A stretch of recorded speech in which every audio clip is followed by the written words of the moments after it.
Patient থাকে আর মানে ওখানে ওয়ার্ড ওটা।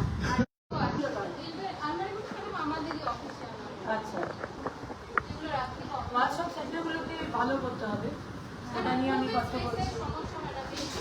কাউন্সেলিং এখানে করা যাচ্ছে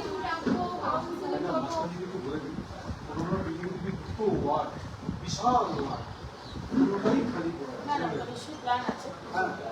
আমি হোয়াটসঅ্যাপ সেন্টারটা দেখছি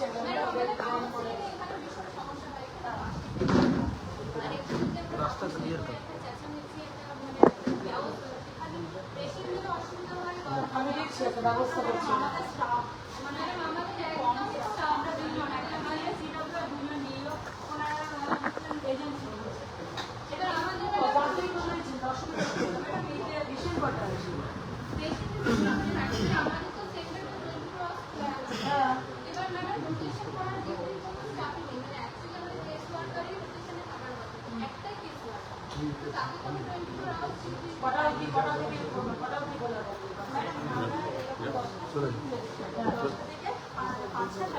আর যদি পেশেন্ট থাকে তাহলে আমাদের কোনো পেশেন্ট থাকে আমাদের মানে পুরো 24 ঘন্টায় ওর সাথে থাকতেই হবে কাউকে না কাউকে। তো সেক্ষেত্রে কটা পেশেন্ট আসে মাসে এরকম? মাসে ম্যাডাম এক দুটো এখন মানে শেল্টার যেগুলো দিতে হয়, এছাড়া আমাদের 30-35টা করে কেস আমাদের প্রত্যেক মাসে থাকে। কাউন্সিলিং এর জন্য কাউন্সিলিং থাকে, এছাড়া পুলিশিং থাকে। কতক্ষণ থাকে? থাকে তারা আমাদের সাথে ধরুন কাউন্সিলিং সেশন চলে একটা হাফ থাকলো, বা হয়তো কোনো পেশেন্টের সাথে আমাদের পুরো দিনই কাউন্সিলিং করতে হয়। অনেক সময় কি ট্রমাটাইজ হয়, তাকে বসিয়ে কাউন্সিলিং করতে অনেকটা টাইম লেগে যায়। যে সমস্ত ঠিক পেশেন্ট আছে, আমি দেখছি। এটা তো অনেকগুলো বিষয় আছে। 23-24টা আছে আমাদের সেন্টার। আমি দেখছি কি করে। आगे हो जाइए, पीछे हो जाइए।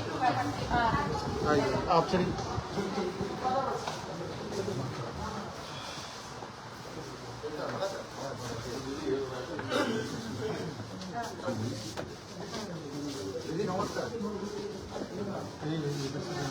আমি বুঝতে পারলাম না যে ওই বাড়িগুলো ভাঙছেন কোন সাহসে। মানে বাড়িগুলো তো যদি কারোর নিজের বাড়ি হয় তাহলে সে ভাঙবে কি করে?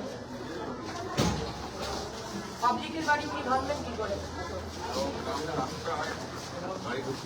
গাড়ি ঢুকতে অসুবিধা হলে কি বাড়ি ভাঙা যায় নাকি? বিষয়টা দেখতে হবে আমাকে, বিষয়টা ডিটেলসটা বলেন।